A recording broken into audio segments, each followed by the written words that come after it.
Greetings, citizens of a vaccinated reality. It has been 5 years since the pandemic and there is additional information available. Let us begin with the COVID-19 NATO military exercise.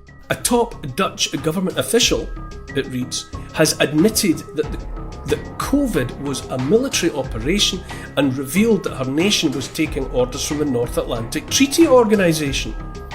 Dutch Health Minister Fleur Agema has revealed that the military operation was led by NATO and the Netherlands National Coordinator for Security and Counter-Terrorism, NCTV. Parliament Agema acknowledged that the government responded to the pandemic by complying with NATO obligations. The admission from Agema also supports allegations made by Robert F. Kennedy Jr. about the production of the COVID mRNA vaccines in the United States. According to Kennedy, this was also a military operation with close involvement of the US Department of Defense, DoD, and the military-industrial complex. The next clip is of Mike Pompeo stating we are in a live exercise where President Trump states you should have let us know. This matters going forward. We're in a live exercise here. We're in a live exercise here. To get this right, we need to make Scenarios for the Future of Technology and International Development is a Rockefeller Foundation paper published over a decade ago in 2010. The paper lays out various schemes to advance globalist technocracy, shoddily disguised as theoretical scenarios. Essentially, the document describes various factors that may play into the implementation of the United Nations Agenda 21 plan, also known as Agenda 2030.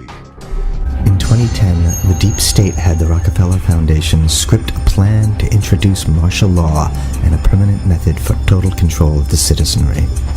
In this plan that they disguised as an academic scenario, as they called it, the method they would use to gain complete prison-like control of the entire population was to infect them with a devastating biological pandemic, and then, under the guise of protecting us from this threat, they would be free to implement their final solution, a prison state. All that has to be done is to put puppets in power to push agendas.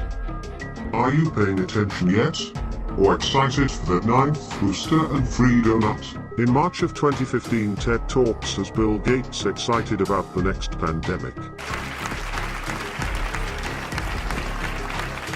When I was a kid, the disaster we worried about most was a nuclear war. Today, the greatest risk of global catastrophe doesn't look like this. Instead, it looks like this. It looks like this. It has uncovered documents showing that none other than Dr. Minnie Evil Anthony Fauci's National Institute of Allergy and Infectious Disease, NIAID, gave $3.7 million to scientists at the Wuhan lab at the center of coronavirus leak scrutiny in 2015. Thank you, Mr. President. U.S. intelligence is saying this week that the coronavirus likely came from a level 4 lab in Wuhan. There's also another report that the NIH, under the Obama administration in 2015, gave that lab $3.7 million in a grant. Why would the U.S. give a grant like that to China? The Obama administration gave them a grant of $3.7 million. I've been hearing about that. Here we have Anthony Fauci, former director of the National Institute of Allergy and Infectious Diseases, warning the incoming Trump administration in January 2017 about the inevitability of a surprise outbreak of a new disease. And if there's one message that I want to leave with you today, based on my experience, and you'll see that in a moment, is that there is no question that there will be a challenge, the coming administration, in the arena of infectious diseases, both chronic infectious diseases in the sense of already ongoing disease, and we have certainly a large burden of that, but also there will be a surprise outbreak. And then in 2018, every major country purchased COVID-19 diagnostic equipment through the World Bank. The World Bank site has since updated to the purchases as diagnostic testing equipment. November 4, 2019, Event 201. The Johns Hopkins Center for Health Security, in partnership with the World Economic Forum and the Bill and Melinda Gates Foundation, hosted Event 201, a high-level pandemic exercise on October 18, 2019, in New York.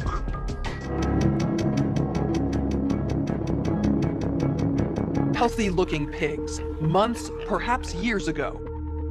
A new coronavirus spread silently within herds. Gradually, farmers started getting sick. Infected people got a respiratory illness with symptoms ranging from mild flu-like signs to severe pneumonia. The sickest required intensive care. Many died. आज रात 12 बजे से संपूर्ण देश में. So together, and with the rest of the world, we face this unprecedented challenge. For many, young and old, 2020 will be the toughest year of our lives. Breaking news, the president declaring a national emergency. The new stay-at-home order. We will shut you down. Don't think you can get on a plane or a train. This is a pandemic of the unvaccinated. And we will take you to jail. We've got to get them vaccinated.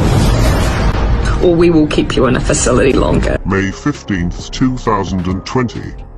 The reported coronavirus deaths in the United States, according to New York Times reporting, are of nursing home residents or workers. Nursing homes accounted for a majority of deaths in heavily hit states like New Jersey, 52%, Massachusetts, 59%, Pennsylvania, 66%, and Connecticut, 55%, and for 80% of the deaths in otherwise likely hit Minnesota. I want to shed light on a situation that was completely preventable. About 2 weeks ago, Congressman Steve Scalise opened an investigation into COVID-related deaths that occurred at nursing homes and long-term care facilities. So what happened? In 5 states, New York, New Jersey, Pennsylvania, Michigan, and California, which are all ran by Democrat governors, they went against federal guidelines and mandated that nursing homes and long-term care facilities had to take in COVID-19 positive patients, as well as patients assumed to be infected with COVID-19. And as early as mid-April, we saw that the data was crystal clear and that the older populations were more at risk to die from COVID-19. And in fact, after that happened, Pennsylvania Healthcare Director Rachel Levine removed her own mother from a long-term care facility, while that option was not available for the rest of us. Nationally, the CDC stated that of all deaths, only 6% were from the result of COVID alone. The other 94% had 2 to 3 other serious conditions along with COVID. The latest numbers from the CDC reveal hospitals have been counting patients who died from serious pre-existing conditions as COVID-19 deaths. Counts over 51,000 patients who actually died from heart attacks, as opposed to the coronavirus. Hospitals have been counting patients who died from serious pre-existing conditions as COVID-19 deaths. The Centers for Disease Control have updated their death counts for coronavirus and reveal yet again that COVID-19 is rarely the actual cause of death among coronavirus patients. According to the CDC themselves, of the 220,000 deaths attributed to the coronavirus, 87,000 of them died from pneumonia and influenza. Another 17,000 died from chronic respiratory diseases, and 26,000 died from respiratory distress syndrome. 44,000 patients died from hypertensive diseases, 23,000 died from heart disease, and a whopping 28,000 died from cardiac arrest and heart failure. Yet all of these, even patients who died from heart attacks, were marked down as dying from the coronavirus. So let's talk about Nobel laureate Kary Mullis, who invented the polymerase chain reaction, the PCR technique. Listen to him discuss the misinterpretation of PCR in the context of detecting viral infections. Kary Mullis also was very clear about Anthony Fauci being a clueless prick. Now ask yourself, what was humanity tested for? It's not an estimation. It's a really quantitative thing. It tells you something about nature and about what's there, but it allows you to take a very minuscule amount of anything and make it measurable, and then talk about it in meetings and stuff like it is important. See, that's not a misuse, that's just sort of a misinterpretation. PCR is separate from that. It's just a process that's used to make a whole lot of something out of something. That's what Also, it is. But it's not, it doesn't tell you that you're sick, and it doesn't tell you that the thing you ended up with really was going to hurt you or anything like that. What is it? What is it about humanity that wants to go to all the details and stuff and listen? You know, these guys like Fauci get up there and start talking. You know, he doesn't know anything really about anything, and I'd say that to his face. Nothing. The man thinks you can take a blood sample and stick it in an electron microscope, and if it's got a virus in there, you'll know it. He doesn't understand electron microscopy, and he doesn't understand medicine, and he should not be in a position like he's in. You know, those guys have got an agenda, which is not what we would like them to have, being that we pay for them to take care of our health in some way. They've got a personal kind of agenda. They make up their own rules as they go. They change them when they want to, and they smugly, like Tony Fauci, does not mind going on television in front of the people who pay his salary and lie directly into the camera. Hill today, the nation's leading infectious disease expert, issuing this dire warning. It is 10 times more lethal than the seasonal flu. That remdesivir has a clear-cut, significant positive effect in diminishing the time to recovery. We're seeing that within 3 to 5 days, we're seeing acute kidney failure because the virus we assume is attacking the kidneys. And this is when the storm happened for me. When I opened the website, Anthony Fauci was declaring that there's this new drug that is mandated in all hospitals and used by all medical doctors in America called remdesivir, and it is the only treatment to be used in all hospitals in America, only to find out remdesivir was never FDA approved to be safe or efficacious for any disease. In that study, there was 4 drugs, remdesivir and National Institutes of Health experimental drug that Fauci put in, not remdesivir, but a second one, and then 2 other experimental antibodies.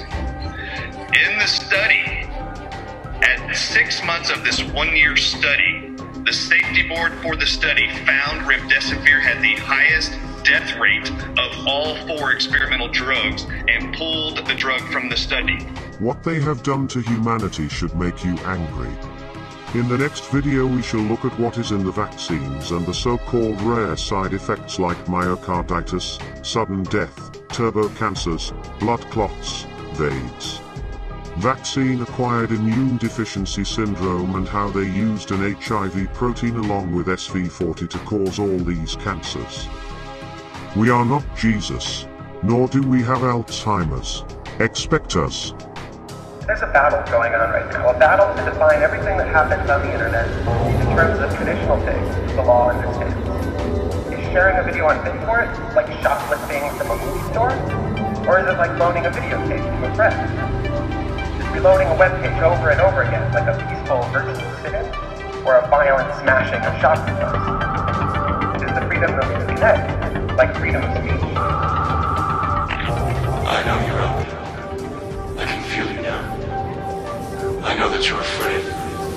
You're afraid of us. You're afraid of change. I don't know the future. I didn't come here to tell you how this is going to end. I came here to tell you how it's going to begin. I'm going to hang up this phone, and then I'm going to show these people